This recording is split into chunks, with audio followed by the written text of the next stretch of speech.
तो वंदे मातरम दोस्तों, कैसे हैं आप सभी। उम्मीद करता हूं कि आप सभी बहुत अच्छे होंगे और अपनी तैयारी कुशल से कर रहे होंगे।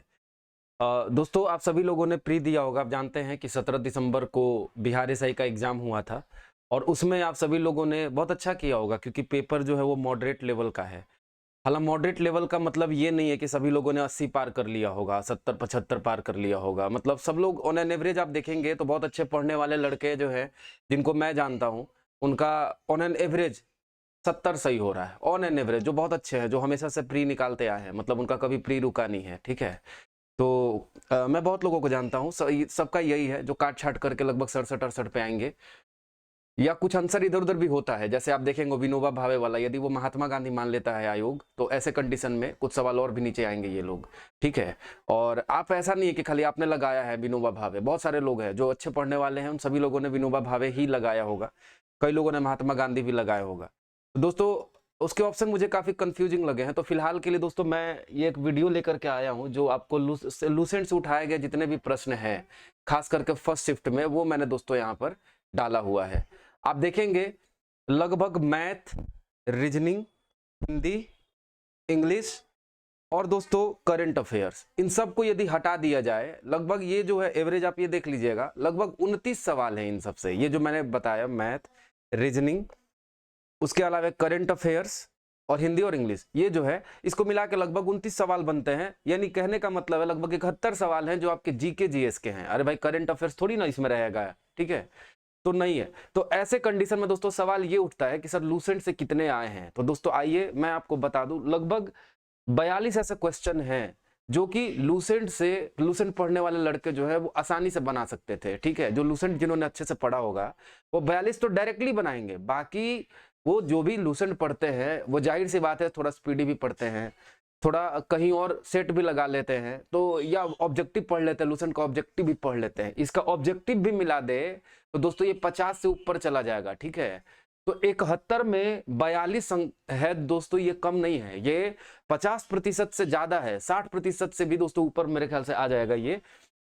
तो देखिए ये बहुत ज्यादा है। ठीक है। आइए दोस्तों, एक बार मैं आप लोगों को प्रूफ के साथ इसमें दिखाने वाला हूं। ठीक ना।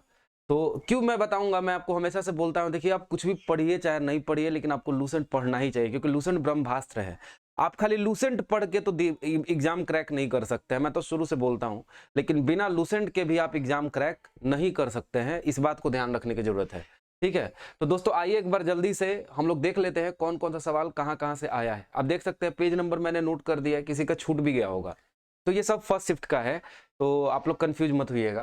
तो दोस्तों, राज्य विधानसभा की अधिकतम संख्या निर्धारित की गई है। आप सभी जानते हैं विधानसभा की अधिकतम संख्या दोस्तों 500 तय की गई है, और 500 सदस्यों की, और उससे कम दोस्तों आप मुझे कमेंट बॉक्स में बताइए राज्यसभा की कितनी है। जल्दी जल्दी मैं बताऊंगा, मेरा पर्पज सिर्फ आपको ये दिखाना है। जैसे आप देख सकते हैं दोस्तों, यहाँ पर लिखा हुआ अधिक से अधिक 500 सदस्य होते हैं, ये लूसेंट का ही है, पेज नंबर 232 निकाल लीजिएगा। ठीक है।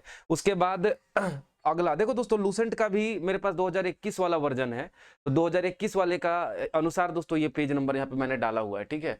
इसके बाद दोस्तों आप देख सकते हैं पेज नंबर 222 में आप देख लीजिएगा, केंद्रीय मंत्री परिषद सामूहिक रूप से उत्तरदायी होता है। आप देख सकते हैं 75 का 3 ये कहता है कि मंत्री परिषद लोकसभा के प्रति उत्तरदायी होता है। तीसरा देखें, राष्ट्रीय आय दोस्तों बराबर होती है। आप देखेंगे कि दोस्तों एनएनपी जो है, इसके यह किसी भी अर्थव्यवस्था की राष्ट्रीय आय है, यहां पर लिखा गया एनएनपी एट फैक्टर कॉस्ट। इससे पहले एनएनपी को अच्छे से डिफाइन किया गया है और तब जाके दिया गया। ये पेज नंबर 168 में है, अर्थव्यवस्था वाले सेक्शन में ये आपको मिल जाएगा। कौशाम्बी किस महाजनपद की राजधानी है।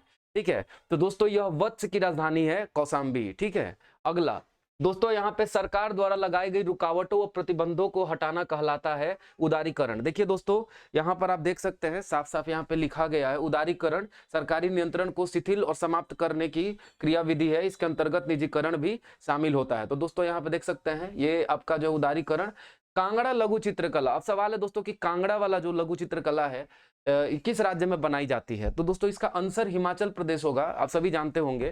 तो दोस्तों अब सवाल ये कि कुल्लू घाटी, कांगड़ा घाटी, आप सभी जानते हैं बृहद हिमालय और लघु हिमालय के बीच में दोस्तों जो घाटी पाई जाती है, उसको अलग अलग नाम से अलग अलग लोग जानते हैं, जैसे दून हो गया, द्वार हो गया। ठीक है। तो ये सभी जानता है, दून और द्वार यानी कि देहरादून और हरिद्वार, ये सब उत्तराखंड में पड़ता है। इस तरीके से दोस्तों कांगड़ा घाटी जो है, कुल्लू, कांगड़ा, ये सब किन्नौर, ये सब कहाँ पे पड़ते हैं, ये सब हिमाचल प्रदेश में पड़ते हैं, ये सभी ने दोस्तों पढ़ा हुआ है।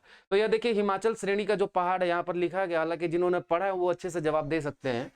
डायरेक्टली तो नहीं है, लेकिन यहाँ पे दोस्तों एक लिया हुआ देखिए, लाहौल स्पीति, कुल्लू, कांगड़ा घाटी यहाँ पर आपको दिया गया, सब हिमाचल श्रेणी में ये पाए जाते हैं। तो आप सभी इससे बना सकते थे। अगला देखेंगे, मानव विकास सूचकांक को प्रकाशित किया जाता है। आपके सामने अर्थव्यवस्था का पेज नंबर दोस्तों 69 निकालेंगे, इसमें नहीं सॉरी 163 निकालेंगे। इसमें आप देख लीजिए यहाँ पे यूएनडीपी ने वर्ष 2020 की मानव विकास रिपोर्ट जो है यहाँ पर इन्होंने जारी किया है। मानव विकास सूचकांक यहाँ पर दिया गया है, तो दोस्तों यूएनडीपी आंसर हो जाएगा। The spirit of laws, the spirit of laws दोस्तों ये किसकी पुस्तक है? मोंटेस्क्यू की दोस्तों, फ्रांस की क्रांति वाला जो टॉपिक है आपका विश्व इतिहास में, वहां से दोस्तों आप देखेंगे 2 सवाल है मेरे ख्याल से। एक तो है द स्पिरिट ऑफ लॉ वाला सवाल है, और एक है कि जो असेंबली है, नेशनल असेंबली का स्थापना किसने किया है, तो वो आप देखेंगे एनसीईआरटी में वो दिया हुआ है, ठीक है। तो लेकिन दोस्तों वो आपके लूसेंट में मुझे 2021 वाले में तो नहीं मिला, हो सकता है उसके बाद वाले वर्जन में वो है। तो दोस्तों स्पिरिट ऑफ लॉज जो है यहाँ पे आप देख सकते हैं यहाँ पे किसके द्वारा लिखा गया, ये रहा दोस्तों, देखिए यहाँ पे the spirit of laws Montesquieu की रचना है। आगे देखेंगे, भारत सरकार द्वारा जनजातियों के स्वशासन के विभिन्न आयामों के परीक्षण के लिए गठित समिति का नाम बताइए। देखो दोस्तों यहाँ पे 4 ऑप्शन हैं, और यहाँ पर भी दोस्तों मैंने आपको 4 ऑप्शन दे दिया, बलवंत राय, अशोक मेहता, एलएम सिंघवी। आपको यदि ये तीनों याद होता, ये सब पंचायती राज व्यवस्था में सुधार हेतु आप सभी पढ़ते हैं नॉर्मली, ठीक है। उसके बाद अधिनियम आ गया था, आप सभी जानते हैं, पंचायती राज अधिनियम और नगर पालिका वाला। तो दोस्तों ये सब तो है ही है, लेकिन ये चारों समिति के बारे में आपको यदि लूसेंट से पता रहता तो आप इसको एलिमिनेट करके बना सकते थे। मानता हूं डायरेक्टली नहीं है, लेकिन दोस्तों इन तीनों को एलिमिनेट करके आराम से आप भूरिया समिति आंसर लगा सकते थे, बहुत ही आसानी से, ठीक है। तो दोस्तों राष्ट्रपति राज्यसभा में कितने सदस्यों को मनोनीत करता है? जैसे देखिए मजाक वाली बात नहीं दोस्तों, 3 आराम से यहाँ पे दिया हुआ, तीनों को रख के और एलिमिनेट कर देंगे, चौथा आराम से निकल जाएगा, ठीक है। यहाँ पे राष्ट्रपति राज्यसभा में सदस्य मनोनीत कर सकता है। तो दोस्तों देखो यहाँ पे राज्यसभा में 12 करते हैं, आप सभी देख सकते हैं, पेज नंबर 220 आप देख लीजिएगा राज्य व्यवस्था में, है ना। 80 का 3 ये कहता है कि 12 व्यक्तियों को राज्यसभा में मनोनीत कर सकते हैं, क्योंकि अनुच्छेद 80 जो है वो राज्यसभा से संबंधित है और 79 संसद से संबंधित है। तो निम्नलिखित में कौन राष्ट्रपति के महाभियोग की प्रक्रिया में भाग नहीं लेता? देखो दोस्तों कुछ हो सकता है जुबान फिसल जाए और आंसर मेरा गलत निकल जाए, तो उसके लिए मैं बेइज्जती मत करिएगा, बता दीजिएगा, ठीक है, कमेंट बॉक्स में। हो जाता है इंसान हूं मैं, पर 1-2 ही, अब 10-10 आंसर का गलती मैं नहीं देता हूं, ठीक है। निम्न में से कौन राष्ट्रपति के महाभियोग की प्रक्रिया में भाग नहीं लेता है? तो दोस्तों आप देख सकते हैं यहाँ पे राष्ट्रपति के महाभियोग अनुच्छेद नंबर 61 के तहत आता है। अक्सर ये सवाल सबसे ज्यादा पूछा जाता है, किस अनुच्छेद में ये लिखा गया है। लेकिन दोस्तों यहाँ पे पेज नंबर 219 में आप पढ़ लीजिएगा, आपको यहाँ से आंसर अपने आप पता चल जाएगा, ठीक है। तो यहाँ पर मैंने अंडरलाइन कर दिया है, इसको मैं दोस्तों ग्रुप में डाल दूंगा, ठीक है ना। टेलीग्राम ग्रुप में आप लोग नहीं जुड़े हैं तो नीचे डिस्क्रिप्शन में लिंक है, आप जरूर जुड़ जाइए। दोस्तों घाना, एकरा राजधानी किसकी है दोस्तों? तो ये किसकी है? घाना की राजधानी है, आप सभी देख सकते हैं यहाँ पे, ठीक है ना। तो दोस्तों एकरा जो है राजधानी घाना की राजधानी है, यहाँ पर दिया हुआ, देखिए दोस्तों यहाँ करेंसी भी दिया हुआ है, ठीक है। अगला देखो दोस्तों, बलवंत राय मेहता समिति संबंधित है। देखो दोस्तों ये पेज नंबर अभी मैंने आपको दिखाया था, इधर देखिए, ये रहा दोस्तों बलवंत राय मेहता समिति, पंचायती राज व्यवस्था में सुधार हेतु गठित समिति है। तो यहाँ पर है बलवंत राय मेहता समिति जो है वो संबंधित है पंचायती राज से। तो देखो दोस्तों यहाँ पर मैंने रेफरेंस डाल दिया है लूसेंट से, ठीक है। अब देखो उसके अलावे आप देखेंगे निम्न संतों के कालक्रम को सजाएं। देखो दोस्तों इसका मैंने पेज नंबर नहीं डाला, ये बहुत बड़ा है, मतलब आप एक काम करिए, मध्यकालीन भारत में चले जाइए, मध्यकालीन भारत के इतिहास वाले टॉपिक में लूसेंट में, उसमें आप भक्ति आंदोलन में जाएंगे तो वहाँ पे चैतन्य महाप्रभु, उसके बाद तुलसीदास, रामानुजाचार्य, इन सब के नामदेव, इन सब की दोस्त तुलसीदास, इन सब की चर्चा है, और उन सबका जन्म, उन सबका जन्म स्थान, किस संप्रदाय से संबंधित थे, किसको सपोर्ट करते थे, वो सब दोस्तों वहां पर इनका जो सिद्धांत है उन सब के बारे में अच्छे से दिया हुआ है। ऐसा भी नहीं है कि बहुत ज्यादा इनके बारे में दिया हुआ है, लेकिन ये सब दिया हुआ है, आप देख लीजिएगा जाकर के लूसेंट में दोस्तों, वो भक्ति आंदोलन में मिल जाएगा मध्यकालीन भारत में। ये मैं आप लोगों को बता देता हूँ, पेज नंबर मुझे नहीं याद है। प्लेइंग इट माई वे किसकी रचना है? तो दोस्तों ये सचिन तेंदुलकर की रचना है, प्लेइंग इट माई वे, ठीक है। आप कमेंट बॉक्स में बताइए a century is not enough किसकी रचना है? तो देखो दोस्तों यहाँ पर सचिन तेंदुलकर है, ये आपका विविध वाले सेक्शन में मिल जाएगा जहां पर ढेर सारे किताब का नाम दिया गया है।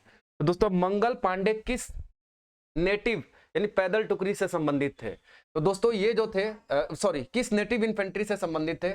तो दोस्तों वो 34वीं बंगाल नेटिव इन्फेंट्री से संबंधित है। पेज नंबर 51 आपके इतिहास वाले में मिल जाएगा, आधुनिक भारत के इतिहास में, जहां 1857 की क्रांति वाला टॉपिक है। अगला, राष्ट्रीय आपातकाल के दौरान अनुच्छेद 19 के तहत किसे निलंबित किया जाता है? अनुच्छेद 358 को दोस्तों देखो, अनुच्छेद 19 के अंतर्गत मूल अधिकारों का निलंबन कर देता है अनुच्छेद 358 स्वतः ही, यह बताता है। जैसे ही राष्ट्रीय आपात लगता है तो ये आप कमेंट बॉक्स में ये बताइए कि किस अनुच्छेद को निलंबित नहीं किया जा सकता है आपातकाल में भी, अनुच्छेद नंबर 20 और 21। देखो दोस्तों, ब्रोंज मेटल, ये मेटल है दोस्तों, ये अब ब्रोंज मेडल है, ये सॉरी मेटल नहीं है, ब्रोंज मेडल। देखो दोस्तों, मेटल मतलब तो धातु हो जाता है, और आप जानते हैं ब्रोंज धातु है ही नहीं, ये मिश्र धातु है। तो दोस्तों जो ब्रोंज है उसको कॉपर और टिन को मिला करके हम लोग बना लेते हैं, ठीक है ना। तो दोस्तों ये कांसा। अगला देखते हैं, पश्चिमी घाट में प्रचलित ये आपका पेज नंबर 300 में मिलेगा रसायन शास्त्र में।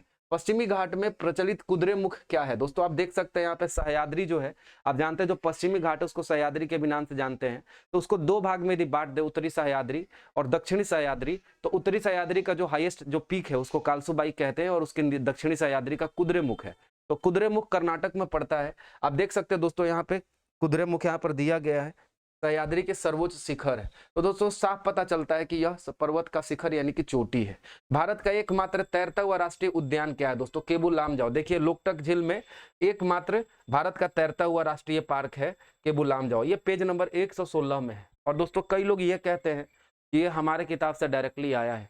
कोई भी लोग है, जो भी टीचर है, आप जानते हैं। देखो दोस्तों, मैं उन सभी लोगों से ये कहना चाहता हूँ कि आप लोग ये कह दीजिए कि आप लोगों ने इस किताब का रेफरेंस नहीं लिया। दोस्तों ये असल मायने में ऐसे सवालों का संकलन है जो लूसेंट से लड़ा है। ये ऐसे सवाल है जो आपको हर किताब में मिलेंगे, एकदम कॉमन क्वेश्चन है, जो भी लड़का पढ़ता है इन सवाल को जरूर पढ़ता है। लेकिन दोस्तों कुछ सवाल है जो एनसीईआरटी का, जैसे अर्थशास्त्र का काफी सारा सवाल जो है वो पूरा एनसीईआरटी से उठाया गया। एक आध दोस्तों जैसे रसिया जो है किस संधि के तहत अलग हो गया, ये विश्व युद्धों का इतिहास क्लास 9 या 10 में भी, मुझे लगता है 10 में है, बिहार बोर्ड का एससीईआरटी का किताब है, उससे सवाल है। फ्रांस की क्रांति से दोस्तों 2 सवाल है, एक तो मोंटेस्क्यू ने द स्पिरिट ऑफ लॉज वाला सवाल जो आपके लूसेंट में भी मिल जाता है बेशक, और उसके साथ में एक और है दोस्तों मिराबी और ओबासीए, जो उन्होंने नेशनल असेंबली का फॉर्मेशन उसका नेतृत्व किया था। तो दोस्तों वो सब आपकी इस किताब में मिल जाएगा। अर्थशास्त्र जो है मेनली दोस्तों वो आपका मेरे हिसाब से क्लास जो एससीईआरटी जो राज्य का जो अपना किताब है जो 9-10 में आप पढ़े थे बिहार बोर्ड में, उसके अर्थव्यवस्था से सारे सवाल है। मैं उसका भी आप कहेंगे कमेंट बॉक्स में, यदि आप लोग इस वीडियो को ज़्यादा से ज़्यादा शेयर करेंगे तो मैं उसको भी डाल दूंगा कि अर्थव्यवस्था के सवाल कहाँ से उठाए गए, एक एक सवाल वहां से दोस्तों उठाए गए हैं, ठीक है। तो दोस्तों यहाँ पर देखो कौन सा राज्य क्षेत्रफल के अनुसार सबसे बड़ा है। तो दोस्तों यहाँ पर जाएंगे विविध में, पेज नंबर 370 में, तो सबसे बड़ा राज्य आपका राजस्थान है क्षेत्रफल के अनुसार। दोस्तों कमेंट बॉक्स में बताइए सबसे बड़ा जिला भारत का कौन सा है। एक समान वृत्तीय गति में निम्न राशि में स्थिर रहता है। तो दोस्तों आप सभी देख सकते हैं, यदि वह एक समान चाल से गति करती है तो उसकी गति एक समान वृत्तीय गति कहते हैं। तो एक समान वृत्तीय गति में एक समान चाल होता है, तो यहाँ पे चाल जो है दोस्तों वो एक समान रहता है यानी स्थिर रहता है, इसीलिए आंसर यही होगा। तो ये भी आपका लूसेंट के भौतिकी में मिल जाता है। उसके बाद आप देखेंगे निवारक निरोध अधिनियम को दोस्तों काल क्रम अनुसार सजाइए। देखिए दोस्तों यहाँ पर आप निवारक निरोध, आंतरिक सुरक्षा व्यवस्था अधिनियम, विदेशी मुद्रा संरक्षण, यहाँ पे कई सारे हैं जो दोस्तों आपके डिटेंशन से संबंधित ये सब है, अरेस्ट से नहीं डिटेंशन से संबंधित है, जिसमें डिटेन किया जा सकता है। आप मेरे को कमेंट बॉक्स में बताइए मैक्सिमम किसी व्यक्ति को बिना अपील, बिना दलील और बिना वकील वाला कानून भी जिसको कहते हैं दोस्तों रोलेट एक्ट कहते थे, वो भी एक तरीके का डिटेंशन वाला ही कानून था। तो वो कितने दिनों तक किसी को डिटेन किया जा सकता है, ठीक है। प्राचीन मगध राज्य की प्रथम राजधानी दोस्तों कौन सा शहर है? तो देखो दोस्तों यहाँ पे प्राचीन वंश का संस्थापक बृहद्रथ था और इसकी राजधानी गिरिब्रज थी। तो दोस्तों ये मगध के प्राचीन मगध की ही बात कर रहा है और इसीलिए दोस्तों इसका आंसर जो है गिरिब्रज है, पेज नंबर 10 में। प्राचीन भारत के इतिहास के दोस्तों मगध राज्य का उत्कर्ष, टॉपिक नंबर 13 में ये दिया हुआ है लूसेंट में। निम्न में से कौन सा प्रोटोजोआ जनित रोग है? तो दोस्तों आप सभी देख सकते हैं इसमें प्रोटोजोआ द्वारा होने वाले रोग, इसमें काला जार दोस्तों यहाँ पर लिखा हुआ है जो कि एक फीवर होता है, ठीक है, इसको ब्लैक फीवर भी कहते हैं। पेज नंबर 332 में है, हाँ पेज नंबर 332 में है, ठीक है। तो दोस्तों कौन सा प्रोटोजोआ जनित रोग? आगे देखते हैं। वायु में ध्वनि तरंगे विचरण करती हैं। तो देखो दोस्तों ध्वनि तरंग जो है वो हमेशा अनुदैर्ध्य तरंगे ही होती हैं, ये याद रखिएगा। अनुच्छेद नंबर 258 में दोस्तों यह दिया हुआ है। और ये बताइए कि एक माध्यम से दूसरे माध्यम में यदि ध्वनि प्रचरण करती हैं तो ऐसे कंडीशन में चलती हैं, तो विचरण करती हैं, तो ऐसे कंडीशन में क्या है इसका कौन सा जो तरंग का कौन सा भाग जो होता है जो हमेशा कांस्टेंट रहता है, अचर रहता है, जो बदलता नहीं है? अगला देखेंगे दोस्तों, वर्ष 2011 में भारत में किस केंद्र शासित प्रदेश में लिंगानुपात न्यूनतम रहा था? तो दोस्तों देखो, सर्वाधिक लिंगानुपात तो ये रहा दोस्तों न्यूनतम लिंगानुपात वाले, पेज नंबर 130 में आप देखेंगे दमन दीव इसका आंसर दिया हुआ है। रुपया दोस्तों किसकी मुद्रा है? इंडोनेशिया की मुद्रा है। देखिए दोस्तों, यहाँ पे देश और उसकी राजधानी दिया गया है एशिया वाले में, मतलब एशिया वाले वो सेक्शन में है, और वो आपका जो है मुझे लगता है विश्व भूगोल के पेज नंबर यहाँ पे, तो हाँ पेज नंबर 107 में है, दिया हुआ है। ठीक है, अगला मुख्यमंत्री के कार्य व शक्तियों का उल्लेख दोस्तों देखो डायरेक्टली अनुच्छेद 167 मुख्यमंत्री के कार्यों को परिभाषित करता है, पेज नंबर 233 दोस्तों राज्य व्यवस्था में मुख्यमंत्री वाले सेक्शन में है। ठीक है, वास्को डी गामा भारत में कब आया था बताइए? तो दोस्तों देखो ये कितना आसान सवाल है, तो 17 मई 1498। देखो दोस्तों ये सब ऐसे सवाल हैं जो हर किताब में आपको मिलेगा, कोई ऐसा किताब मार्केट का नहीं होगा जीके जीएस का जो सही बनाए और वहां पर ये नहीं हो। अरे सवाल तो दोस्तों कोई एमसीआई बराबर ऐसा करके क्वेश्चन है, उस तरीके का सवाल कोई लड़ाए तब तो उसको कहेंगे, लेकिन दोस्तों ये सब सवाल लड़ाना कोई बड़ी बात नहीं है, ये सब कॉमन क्वेश्चन है और ये सब किताब में मिल जाएगा आपको। ठीक है, वास्को डी गामा 1498 में दोस्तों निम्न में से किस दिन को विश्व पृथ्वी दिवस के रूप में मनाया जाता है? तो दोस्तों आप जानते हैं 22 अप्रैल को मनाया जाता है। 22 मार्च को दोस्तों कौन सा मनाते हैं बताइए? मैं तो जब भी डिस्कशन दिया हूं हमेशा इनका जिक्र किया हूं। हाँ हाँ बिल्कुल, मैं समझ रहे, जो बिंदु आप देख रहे हैं ये ज्ञान बिंदु का जो सेट दिया हुआ है बिहार दरोगा का उनके ग्रुप में, वहीं से निकाला हुआ है। ठीक है, तो मैंने इसको क्रॉप कर करके और ये किया है। ठीक है, मेरा ये सब नहीं है काम कि दूसरे का सोर्स लेकर के बोल दूं कि मेरा है, नहीं मेरा नहीं है। प्रयाग प्रशस्ति का रचनाकार कौन था?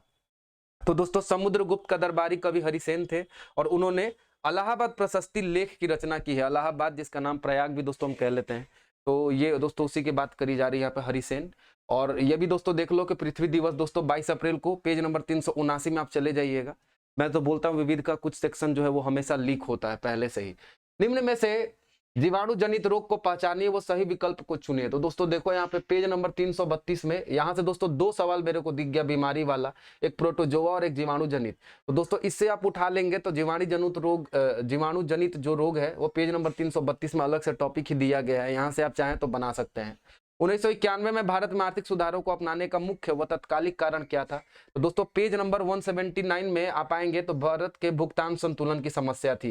पेज नंबर 179 में दोस्तों यह लिखा हुआ है नए आर्थिक सुधार वाले टॉपिक में, तो आपको मिल जाएगा ये भी। इमरजेंसी आपातकालीन हार्मोन कहा जाता है, पेज नंबर 326 में जाइए दोस्तों, ये जो टॉपिक है आपका देखेंगे जहाँ पे हम लोग कई सारे ग्रंथियों के बारे में दिया गया लूसेंट में, बायोलॉजी में, जीव विज्ञान में, तो वहीं पर दोस्तों एड्रेनल जो हार्मोन है, एड्रेनलिन जो हार्मोन है उसको आपातकालीन हार्मोन या युद्ध हार्मोन या फ्लाइट हार्मोन या लड़ो या उड़ो हार्मोन दोस्तों इसको कहते हैं। ठीक है, अगला अंत्योदय अन्न योजना कब लागू किया गया? दोस्तों ये जो आपका अर्थव्यवस्था का किताब है 9th क्लास का, बिहार का जो SSC-ERT का जो राष्ट्रीय राज्य का किताब है, उसमें दोस्तों ये दिया गया बहुत अच्छे से, इसको एक्सप्लेन करके इकलौता इसी योजना को दोस्तों दिया गया, एक आध गिने चुने योजना को उसमें एक्सप्लेन किया गया है और उसी से दोस्तों ये सवाल हो ना हो वहीं से उठाया हुआ है, भले ये लूसेंट में भी दिया हुआ है। पेज नंबर 178 में दोस्तों दिया हुआ अंत्योदय अन्न योजना जो कि सन 2000 में इसको लागू किया गया था। भारतीय संविधान के कौन से भाग को 7वें संविधान संशोधन 1956 के द्वारा हटाया गया था? तो दोस्तों देखो यहाँ पे कई सारे भाग, पेज नंबर 214 में दोस्तों इसके पूरे जो भाग दिए गए हैं और इसमें लिखा हुआ दोस्तों 7वां देखिए ये निरसित किया गया, ये निरस्त कर दिया जा चुका है और इकलौता भाग है जिसको निरस्त किया गया है। तो ये सभी लड़के जो हैं वो जानते हैं कि कौन से भाग को निरस्त किया गया है, तो वो लोग आराम से इसका आंसर लगा सकते थे कि हाँ भाई 7वां भाग जो है उसको निरस्त किया गया। तो ये आप देख सकते हैं पेज नंबर 214 में आपको मिल जाएगा। और कौन सी अंतरराष्ट्रीय सीमा को पार किए बिना आप भारत से तिब्बत जा सकते हैं? दोस्तों ये वाला भी सवाल है, ये डायरेक्टली तो मिलेगा नहीं, इसलिए क्योंकि दोस्तों ये थोड़ा रीजनिंग भरा सवाल है। ठीक है, और ये आपको इसका जो भारत का जो मुख्य परिचय है भारतीय भूगोल में, वहां से आप सहारा लेकर के इसको जरूर आप बना सकते हैं। तो मैं इतना तो कहूंगा कि जो लोग लूसेंट पढ़ने वाले कम से कम इसको बना तो सकते ही थे, तो इसलिए मैंने इसको यहाँ रखा। अल हिलाल नामक अखबार की स्थापना किसने की है? तो दोस्तों देखो यहाँ पेज नंबर 62 में देख लेना, इंडिया विंस फ्रीडम, गुब्बारे खातिर और उसके बाद अल हिलाल अबुल कलाम आजाद के द्वारा दोस्तों ये लिखा जाता था, यहाँ पे लिखा हुआ है साफ साफ। निम्न में से ये पेज नंबर बता दूं, पेज नंबर 62 है दोस्तों इतिहास वाले में। और निम्न में से कौन बंगाल में अस्थायी बंदोबस्त का प्रस्तावक था?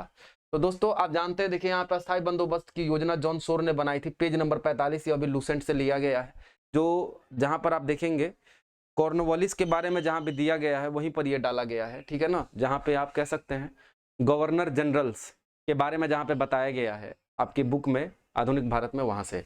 ध्वनि का वेग सबसे तेज होता है, बताइए। तो ध्वनि का वेग दोस्तों सबसे तेज कहाँ होता है इसमें से, आप देख सकते हैं। तो ध्वनि का वेग जो है यहाँ पर दिया गया है, सबसे अधिक ठोस में होता है। और आप जानते हैं यहाँ पे 3 ऑप्शन जो है दोस्तों, पानी, हवा और जो दूध है, ये लोग क्या है, द्रव और गैस की एग्जाम्पल है। जबकि ठोस दोस्तों स्टील है, इसीलिए ये होगा। हालांकि धातु में सबसे ज्यादा एल्यूमिनियम में होता है मेरे ख्याल से, ठीक है, एल्यूमिनियम में सबसे ज्यादा इसकी गति होती है। भारतीय संविधान की उद्देशिका में संशोधन किया गया है दोस्तों, आप जानते हैं एक बार ही संशोधन किया गया उद्देशिका में, 42वें संविधान संशोधन 1976 के द्वारा 3 शब्द जोड़े गए थे। कमेंट बॉक्स में बताइए कौन कौन। देखो दोस्तों, पेज नंबर 212 में यहाँ पर अधिनियम 1976 के द्वारा इसमें समाजवादी, पंथ निरपेक्ष और राष्ट्र की अखंडता नामक शब्द को जोड़े गए थे, ठीक है दोस्तों, ठीक है ना। उसके बाद आप देखेंगे निम्न में से किसने 1940 में सर्वप्रथम व्यक्तिगत सत्याग्रह शुरू किया। पेज नंबर 56 में आप देख लीजिएगा, 17 अक्टूबर 1940 को पवनार में व्यक्तिगत सत्याग्रह आंदोलन शुरू किया गया था। और इसके प्रथम सत्याग्रही जो थे वो विनोबा भावे था। हालांकि इसकी शुरुआत दोस्तों गांधी जी ने ही किया था। तो ये रहा। तो दोस्तों ये लगभग मैंने आपको क्वेश्चन दिखाया, हो सकता है छूट भी गया हो, लेकिन कुल मिला के दोस्तों ऐसे सवाल जो हैं वो 42 सवाल हैं। ऐसे ऐसे दोस्तों आप जान जाइए कि कुल मिलाकर के ऐसे ऐसे 42 सवाल हैं। और ये दोस्तों ऐसे सवाल है जो हर किताब से लड़ता है। मैं आपसे दोस्तों कहता हूं, ठीक है, आपको डरा डरा करके कैसे कैसे लोग ये कर रहे हैं कि ये किताब पढ़ो, ये किताब देखो। जैसे दोस्तों ये कितनी मोटी सी किताब है, ठीक है, और दोस्तों लूसेंट ये रहा दोस्तों, देखो। और ये दोस्तों लूसेंट आप देख रहे हैं, देखिए। तो मार्केट में जिस किताब को खूब ज्यादा जोर शोर से प्रचार किया जा रहा है, तो दोस्तों आप देख सकते हैं कि इन दोनों की तुलना आप कर सकते हैं क्या। मतलब 71 सवाल एक मोटे किताब से। मैं एक ही टीचर को नहीं कह रहा हूँ, सभी टीचर जिन्होंने अपना मोटा मोटा किताब बनाया, 2 ही टीचर फेमस हैं जो बना करके मार्केट में डाले हुए हैं। और सभी लड़कों को बार बार यही कहते हैं कि उस किताब को पढ़िए, उस किताब को पढ़िए। तो दोस्तों देखो ये 2 किताबें हैं, देख लो यहाँ पे, ठीक है। और ये कितना मोटा किताब है ना। और इसकी तुलना में ये है, जब ये अकेले मिला करके, जैसे हम एग्जाम्पल खान सर का लेते हैं, तो 71 सवाल लड़ा है दोनों मिला करके, चलिए मान लेते हैं दोनों में उन्होंने एवरेज 35-35 लड़ा उनके किताब से। लेकिन बताइए इतना मोटा किताब होकर मात्र 35 से वो लड़ाया, और ये इतना पतला किताब होकर के लगभग 42 गो सवाल लड़ाया। सोचिए, आप बताइए आप किसको पढ़ना पसंद करेंगे, इसको कि इसको। बाकी आप दोस्तों समझदार हैं आप सभी, और बस इतना जान रहिए दोस्तों, आप लोग ज्यादा किताब से दूर रहिए। सिलेक्शन का सबसे पहला दोस्तों लोगों को यही करना चाहिए कि उसको ये पता होना चाहिए उसको क्या पढ़ना है क्या नहीं पढ़ना है, ठीक है। आपको गुमराह नहीं होना। अभी मेंस का टाइम है और अभी आप गुमराह होंगे, ये किताब पढ़े कि वो किताब पढ़े। मैं आपको बताता हूं दोस्तों क्लियरली, सुन लीजिए। चाहे 64 को सीट वाला हुआ हो, चाहे अभी वाला जो हुआ, इन दोनों को दोस्तों मैंने पेपर को एनालाइज किया है। तो दोस्तों मैंने ये माना है कि देखो इतिहास तो दोस्तों आप लूसेंट से भी पढ़ लोगे, आपका काम बन जाएगा, ठीक है। लेकिन दोस्तों जो उसका वर्ल्ड हिस्ट्री है वो आपको क्लास 9 और 10 का जो बिहार का जो अपना किताब है, आपको मैं बता दूं दोस्तों, जो आपके ज्ञान बिंदु वाले सर भी हैं ना, ज्ञान बिंदु वाले जो सर भी हैं जिनका आप नोट्स हमेशा फॉलो करते हैं, तो वो भी बहुत बल्कि नोट्स है। लेकिन फिर भी दोस्तों वो जो नोट्स है ना, वो कहाँ से लाते हैं आपको पता है, वो यहीं से लेकर के आते हैं। जो आपका SSC ERT जो किताब है ना, उसी से रिलेटेड है। भले वो किसी और किताब से लाते होंगे, पर दोस्तों या तो बिहार राज्य का किताब उस किताब के सहारे बना है जिस किताब को वो फॉलो करते हैं, या तो इस किताब के सहारे वो किताब बना है जिसको वो सर फॉलो करते हैं। क्लियर है, चाहे वो भारतीय भवन का किताब हो चाहे जो भी हो। तो दोस्तों ये याद रखिएगा, आपका जो 9 और जो 10 का जो किताब है ना बिहार बोर्ड का, वहीं से दोस्तों सारा सवाल आ रहा है। मैंने ये देखा है, कुछ पढ़िए चाहे नहीं पढ़िए, लेकिन दोस्तों मैं आपको बता दे रहा हूँ, सुन लीजिए ध्यान से, कि आप जो है साइंस जो है आपको 9 और 10 का आपको साइंस दोस्तों ये NCERT से पढ़ना ही चाहिए, अभी समय है। दूसरा, उसके बाद दोस्तों 9 और 10 का आपको इकोनॉमिक्स भी पढ़ना चाहिए, और 9 और 10 का आपको वर्ल्ड हिस्ट्री भी पढ़ना चाहिए। मतलब 9 और 10 का इतिहास भी आपको पढ़ना चाहिए। ये 3 जो है दोस्तों आप इन जगह से पढ़ लीजिए, क्योंकि यही के ऐसे सवाल हैं जो आपको लूसेंट में या किसी और के जिन्होंने ये दावा किया हमारे किताब से इतना इतना आए, ये सब तो ऐसे सवाल है जो हर जगह दोस्तों देखने को मिल जाएंगे। समझ गए, ये सब ऐसे सवाल है जो हर जगह देखने को मिल जाएंगे, ठीक है। तो वो जो नहीं लड़ा है उन लोगों के किताब से, क्योंकि ये तो लूसेंट में भी है, तो वो जो सवाल उनके किताब में नहीं मिला है ना, वो सब आपका जो है NCERT में मिल जाएगा। लगभग अभी इसमें 5 गो सवाल जो है, लगभग इकोनॉमिक्स का सवाल आता है इसमें, ठीक है। लगभग 5 गो सवाल इसमें इकोनॉमिक्स का आता, ठीक है। और इसके अलावा वर्ल्ड हिस्ट्री का अभी और कम से कम 2 गो सवाल इसमें ऐड होता, 2 गो सवाल और ऐड होता इसमें, जो आपके बिहार वाला जो किताब है उससे। और दोस्तों और भी बहुत कुछ है इसमें, मतलब मेरे हिसाब से आपको यही करना चाहिए।